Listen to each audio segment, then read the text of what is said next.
The champagne glass slipped from his trembling fingers, shattering against the marble floor of the most exclusive wedding venue in the city. 5 years ago, Jace told me I was not enough. Today he watched me say, "I do" to a man worth $3 billion, and I could see his soul cracking just like that crystal.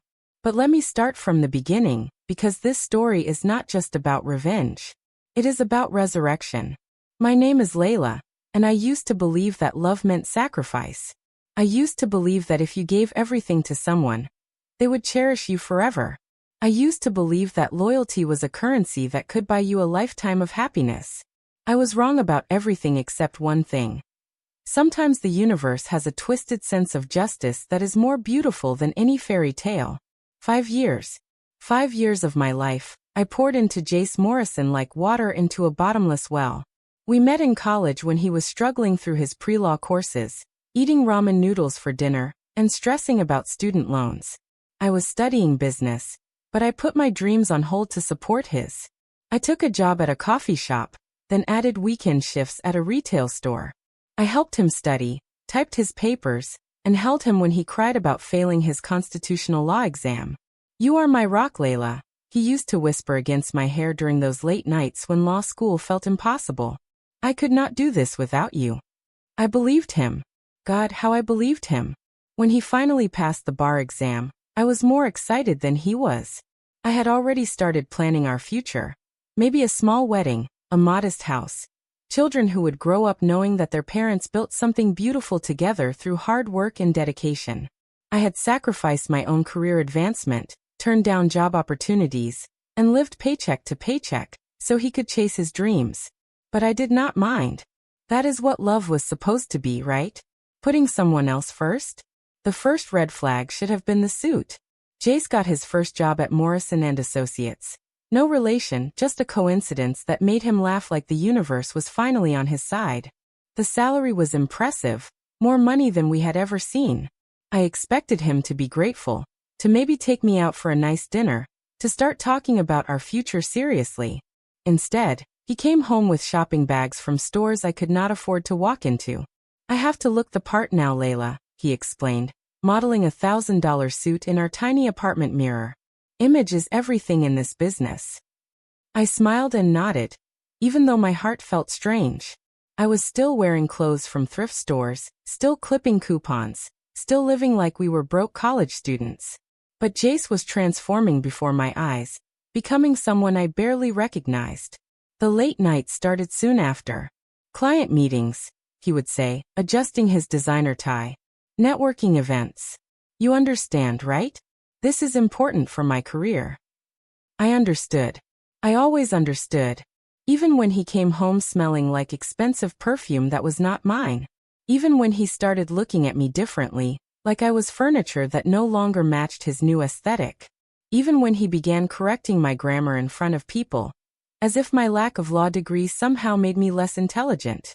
The conversations became shorter. The kisses became perfunctory. The man who used to tell me I was beautiful every morning stopped seeing me entirely. I became invisible in my own relationship, a ghost haunting the apartment we shared but no longer called home together. I should have seen it coming, but love makes you blind to the cruelest truths. It happened on a Tuesday. I remember because I had made his favorite dinner, chicken parmesan with garlic bread, the same meal I used to make when we could not afford anything else but still wanted to feel fancy. He came home in another new suit, his hair perfectly styled, looking like he had stepped out of a magazine. "We need to talk," he said, and those 4 words dropped into my stomach like stones. I sat across from him at our small dining table, the same table where we had shared countless dreams and inside jokes and quiet moments. He would not look at me directly, kept checking his phone like he had somewhere more important to be. "Layla, you are an amazing person," he began, and I knew immediately that everything was about to end. "You are kind, loyal, supportive. Everything a man could want." "But," I whispered because there was always a but in speeches like this. "But I need someone who fits the lifestyle I am creating now. Someone who can navigate the social circles, who looks the part at firm events, who..." He trailed off, finally meeting my eyes. "You deserve someone who can appreciate what you have to offer. I am just not that person anymore." The words hit me like physical blows. 5 years. 5 years of love, sacrifice, dreams, late-night conversations, shared struggles, and unwavering support. 5 years reduced to you do not fit my lifestyle. Is there someone else? I asked, though I already knew the answer from the guilt written across his face. It is not about that, he lied. This is about us growing in different directions. But it was about that. It was absolutely about that. 2 weeks later, Jace Morrison was Instagram official with Scarlett Chase, a model whose legs were longer than my entire torso and whose face belonged on magazine covers. The photo showed them at some upscale restaurant, her perfectly manicured hand resting on his arm, both of them looking like they had been carved from marble by Renaissance masters. The caption read, "Leveling up." I stared at that post for hours, screenshot it, deleted it, screenshot it again. The comments were full of fire emojis and people saying they were couple goals. My 5 years of devotion had been replaced by blonde hair and cheekbones that could cut glass. I cried. Lord, how I cried. I cried until my eyes were swollen shut. Until my throat was raw. Until I had no tears left. I called in sick to work for 3 days and lived on ice cream and self-pity. I scrolled through their social media like a masochist, torturing myself with images of their perfect life. Scarlett at Fashion Week. Jace at charity galas. Weekend trips to the Hamptons. Everything I had never been able to give him, she provided effortlessly. But here is the thing about rock bottom. It gives you a solid foundation to build on. On the 4th day, I looked at myself in the bathroom mirror. My hair was greasy, my skin was blotchy from crying, and I was wearing the same pajamas I had worn for 72 hours straight. I looked like exactly what I was. A woman who had been discarded for a newer model. No, I said to my reflection.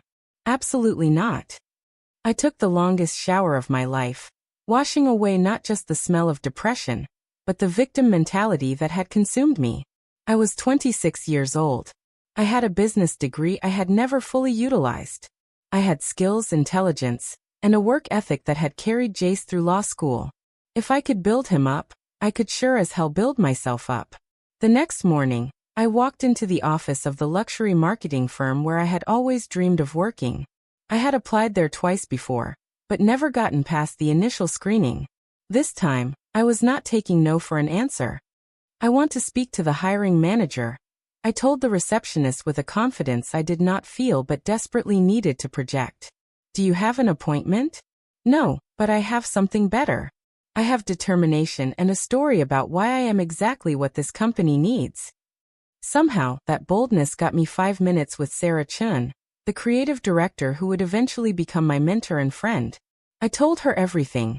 Well, almost everything. I told her about supporting my ex through law school, about the sacrifices I had made, about the skills I had developed in crisis management and strategic thinking.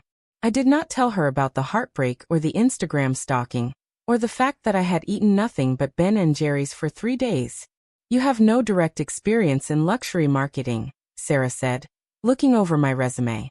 No, but I have experience in believing in someone so completely that I would do anything to see them succeed. Now I want to channel that energy into believing in myself and in this company. Give me an internship. Give me a chance to prove that loyalty and dedication are not just weaknesses that can be exploited. They are superpowers when directed properly. She hired me on the spot. The internship was unpaid, which meant I had to keep my retail job to survive. I worked 14-hour days, learning everything I could about brand management, social media strategy, and client relations. I studied the luxury market like it was a foreign language I needed to master to survive. I read fashion magazines, memorized designer names, learned about wine and art, and all the things that separated old money from new money from no money. But more importantly, I learned about myself. I learned that I had been hiding my own light under Jace's shadow for so long that I had forgotten how to shine. I discovered that I was actually brilliant at reading people, at understanding what they wanted and how to give it to them in a way that felt authentic rather than manipulative. I found out that my years of managing Jace's stress and emotions had taught me crisis management skills that translated beautifully into client relations. Within 6 months, I was offered a full-time position. Within a year, I was managing accounts for some of the most exclusive brands in the city. Within 2 years, I was leading campaigns that were winning industry awards. And then I met Zane. He was not what I expected when I walked into that boardroom for the biggest pitch of my career. I had been expecting someone flashy, someone who wore his wealth like armor and treated people like commodities. Instead, I found a man in a simple black sweater and jeans, reading a book while waiting for the meeting to start. "Are you here for the Luxe brand's presentation?" I asked, assuming he was another marketing executive. He looked up, and I felt something I had not felt in years. Genuine attraction that had nothing to do with potential or projection. He had kind eyes, the kind that seemed to see straight through to your soul without judgment. "I am Zayn Malik," he said simply. "I think you are here to convince me to let you handle the launch of my new hospitality venture." My face went red. Zayn Malik was not just any client. He was the Zayn Malik, the tech genius who had revolutionized artificial intelligence, and was now worth more money than some small countries. He was also, apparently, humble enough to introduce himself like a normal person instead of expecting everyone to recognize him. "I am so sorry, Mr. Malik. I am Layla, and yes, I am here to convince you that my team can make your vision come to life in a way that will exceed your expectations." He smiled. "I like you already. Most people either grovel or try to power play when they realize who I am. You just stayed yourself." The presentation went better than I had dreamed. Our team had spent weeks crafting the perfect campaign for his luxury resort chain, and every detail landed exactly as we had hoped. But more than that, I found myself genuinely enjoying the conversation. Zayn asked thoughtful questions, challenged our assumptions in ways that made the campaign stronger, and treated everyone in the room with equal respect regardless of their position.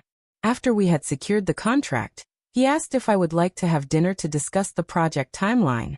"This is purely professional," I said quickly, because successful, gorgeous billionaires did not ask women like me on dates. "Of course," he agreed. Though I have to admit, I was hoping it might become personal eventually. That first dinner lasted 4 hours. We talked about everything except business, books, travel, family, dreams, fears, the way art can make you feel like you understand the universe for just a moment. Zayn was nothing like the men I had dated before. He listened more than he talked. He asked questions because he genuinely wanted to know the answers. He treated the waitstaff with the same courtesy he showed me. He was successful but not arrogant. Wealthy but not flashy, confident but not cocky. When he walked me to my car, he did not try to kiss me. He just said, "I would very much like to see you again, Layla. Not for business. For the pleasure of your company." We dated for 6 months before he told me he loved me. We had been taking things slowly, both of us gun-shy for different reasons. He had been burned by women who loved his bank account more than his heart. I had been destroyed by a man who had discarded me when I no longer served his purposes. But what we built together was different from anything either of us had experienced before. Zayn loved me in sweatpants and no makeup. He loved me when I was stressed about a campaign and snapping at everyone. He loved me when I got food poisoning and spent the weekend looking like a zombie. He loved me not despite my flaws but including them, as if they were just more facets of a person he found endlessly fascinating. "You are extraordinary," he told me one night as we walked along the beach outside his Malibu house. "Not because you are perfect, but because you are real. You have substance. You have depth. You make me want to be better, not because you demand it, but because you inspire it." I cried when he said that, because it was everything I had never heard from Jace. It was love without conditions, appreciation without requirements, acceptance without expectations of change. When Zayn proposed, he did it in the most perfectly him way possible. No flash, no public spectacle, no Instagram-worthy moment. Just the two of us in his library, surrounded by thousands of books, with rain pattering against the windows and a fire crackling in the fireplace. "I have been thinking about forever," he said, getting down on one knee beside the chair where I was reading. "And I cannot imagine it without you. Will you marry me, Layla?" The ring was perfect, a 7-carat emerald-cut diamond that caught the light like captured star fire. But more perfect than the ring was the man offering it. The life he was proposing, the love that had healed parts of me I had not even realized were broken. Yes, I whispered, and then louder. Yes, absolutely yes. As he slipped the ring onto my finger, I felt something I had never experienced before. The absolute certainty that I was cherished, valued, and chosen every single day. Planning the wedding was a dream. Zayn wanted me to have everything I had ever imagined. No expense spared. We chose a cliffside resort in Big Sur, a place so beautiful it felt like stepping into a fairy tale. The guest list was carefully curated: family, close friends, business associates who had become genuine friends. People who had supported us, believed in us, celebrated our love. And then, in a moment of what my friends called either brilliant revenge or complete insanity, I added one more name to the list. Jace Morrison. Are you sure about this? My maid of honor asked when I told her. Why would you want him there on your perfect day? I thought about it for a long time before I answered. Because I want him to see what he gave up. I want him to understand what real love looks like. And maybe, just maybe, I want him to realize that he did not level up when he left me. He leveled down. The invitation was elegant, cream-colored cardstock with gold lettering. Layla Chun and Zayn Malik request the pleasure of your company. I pictured him opening it, seeing my name paired with one of the most successful men in the world, realizing that the woman he had deemed not enough was about to become Mrs. Billionaire. He RSVP'd yes. Of course he did. The week before the wedding, Sarah showed me a gossip blog post that made my blood sing with vindication. Lawyer Jace Morrison's model girlfriend Scarlett Chase dumps him after firm cuts bonuses. The article detailed how Scarlett had moved on to a hedge fund manager within days of Jace's salary reduction, leaving him alone and apparently devastated. Karma is real, Sarah said with a satisfied smile. Karma is beautiful, I agreed. The morning of my wedding, I woke up in the bridal suite overlooking the Pacific Ocean. The sun was painting the sky in shades of pink and gold. And I felt like I was living in a dream I had never dared to have. My wedding dress was a custom creation by one of the most sought-after designers in the world, flowing silk, hand-beaded with pearls and crystals, with a train that would make princesses weep with envy. But the most beautiful thing about that morning was not the dress or the setting, or the fact that I was about to marry a billionaire. It was the absolute peace in my heart, the knowledge that I was exactly where I was supposed to be, with exactly the right person, at exactly the right time. As my bridesmaids helped me into the dress, I thought about the journey that had brought me here. The heartbreak that had felt like the end of the world, but had actually been the beginning of my new life. The sacrifices that had seemed like losses, but had actually taught me my own strength. The man who had rejected me and inadvertently set me free to find someone who would cherish me properly. You look like a goddess, my sister said, tears streaming down her face as she adjusted my veil. I looked at myself in the mirror and saw not just a bride, but a woman who had been reborn. A woman who had learned that being not enough for the wrong person meant being everything to the right person.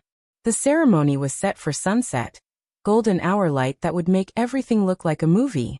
As the guests arrived, I watched from my window, spotting family members and friends, business associates and old college roommates. And then I saw him. Jace looked older, more tired than in his social media photos. He was wearing a suit that was clearly expensive, but somehow looked wrong on him, like he was playing dress-up in someone else's life. He was alone, no Scarlett, no new model, no arm candy to make him feel important. He looked up at the bridal suite windows, and even from that distance, I could see the regret written across his face. The music began, and my father offered me his arm. Ready, sweetheart? I took one last look in the mirror, at the woman I had become, at the life I had built, at the love I had found. Ready. Walking down the aisle felt like floating. The venue was decorated with thousands of white roses and fairy lights, creating an atmosphere of pure magic. But all I could see was Zayn, standing at the altar in a perfectly tailored tuxedo, his eyes locked on mine with an expression of pure adoration. As I passed the front row, I felt rather than saw Jace's presence. I did not look at him directly, but I felt his shock, his realization of what he was witnessing. The woman he had discarded was walking toward a love that was everything he had never been capable of offering. You look breathtaking, Zayn whispered as I took his hands. You look like home, I whispered back. The ceremony was perfect. We had written our own vows, And when Zayn spoke about how I had taught him that love was not about finding someone to complete you, but about finding someone to share your completeness with, I saw several people in the audience crying. Including, I noticed in my peripheral vision, Jace. When the officiant pronounced us husband and wife, Zayn kissed me like it was the first day of forever. The guests erupted in applause, and I felt like I was floating on pure joy. The reception was everything I had dreamed of and more. We danced to At Last by Etta James, and Zayn sang along softly in my ear, making me laugh and cry at the same time. The food was exquisite, the champagne flowed like water, and every detail was perfect. But the moment I had been waiting for came during the cocktail hour. I was standing with a group of Zayn's business partners, discussing the art installation we had commissioned for the reception space, when I felt a presence behind me. Layla. I turned, and there was Jace, holding an empty champagne glass and looking like he had seen a ghost. Up close, I could see the toll the last few years had taken on him. He looked successful on the surface, but there was something hollow in his eyes, something that suggested all his leveling up had left him empty. Jace, I said calmly. Thank you for coming. I did not know about you and Zayn. I mean, I knew about the engagement, but seeing you today. He trailed off, struggling for words. I look incredible, right? I said with a smile that was equal parts genuine happiness and carefully crafted revenge. Zayn tells me I look incredible even in sweatpants and a messy bun. It is amazing what real love can do for a person. His face crumpled slightly. Layla, I made a mistake. The biggest mistake of my life. I have been thinking about it every day since Scarlett and I. Since she left you when your firm cut bonuses? I finished gently. I heard about that. I am sorry it did not work out. She never loved me, he said quietly. Not the way you did. She loved what I could give her, but when that changed, she moved on to someone who could give her more. I completed. That must have been hard to realize. He nodded, looking genuinely devastated. I threw away something real for something fake. I threw away 5 years of loyalty and love for someone who saw me as a stepping stone. I felt a strange mix of emotions, sympathy for his pain, vindication for my own, and overwhelming gratitude for the journey that had brought me here. Jace, I said softly, I need you to understand something. What you did to me was devastating. It broke my heart in ways I did not know were possible. But it also freed me to become the person I was meant to be, to find the love I was meant to have. So while I am sorry you are hurting, I am not sorry for how things turned out. At that moment, Zayn appeared at my side, sliding his arm around my waist with the easy affection of a man who never doubted his place in my life. Darling, your sister is looking for you. Something about the cake-cutting ceremony. He looked at Jace with polite curiosity. I do not think we have met. I am Zayn. Jace Morrison. Jace said, shaking Zayn's hand. I was. Layla and I used to date. Ah, Zayn said with understanding. Well, I have to thank you then. If you had not been foolish enough to let her go, I never would have been lucky enough to find her.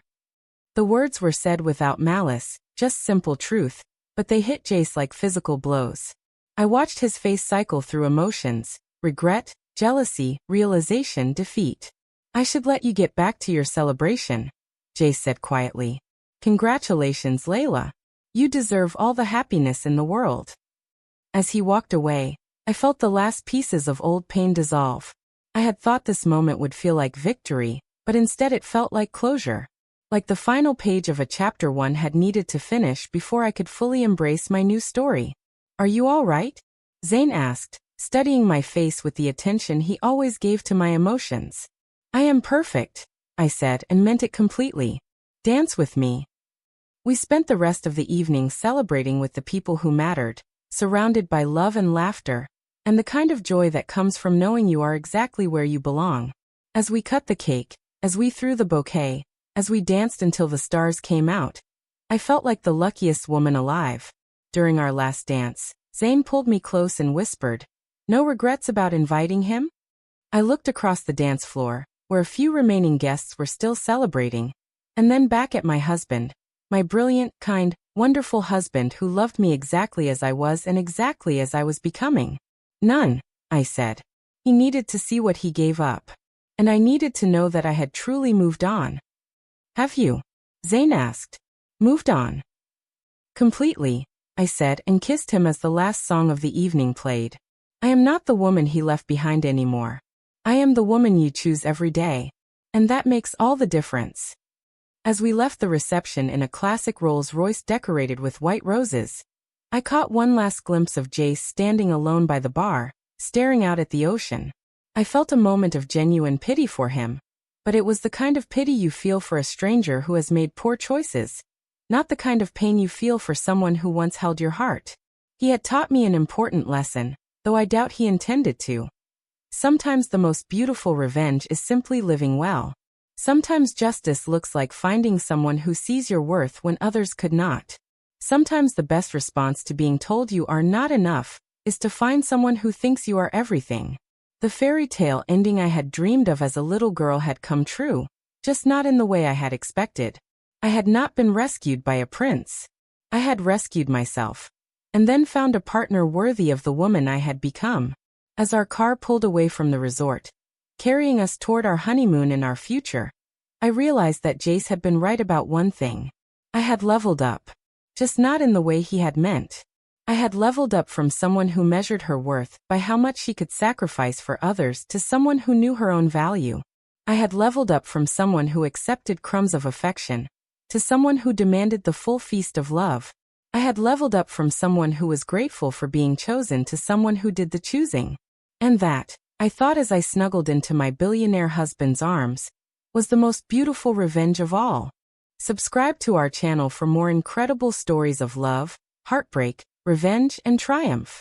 If this story touched your heart, or made you believe in the power of resilience, hit that subscribe button and ring the notification bell, so you never miss another inspiring tale. Your support means the world to us, and we cannot wait to share more amazing stories with you.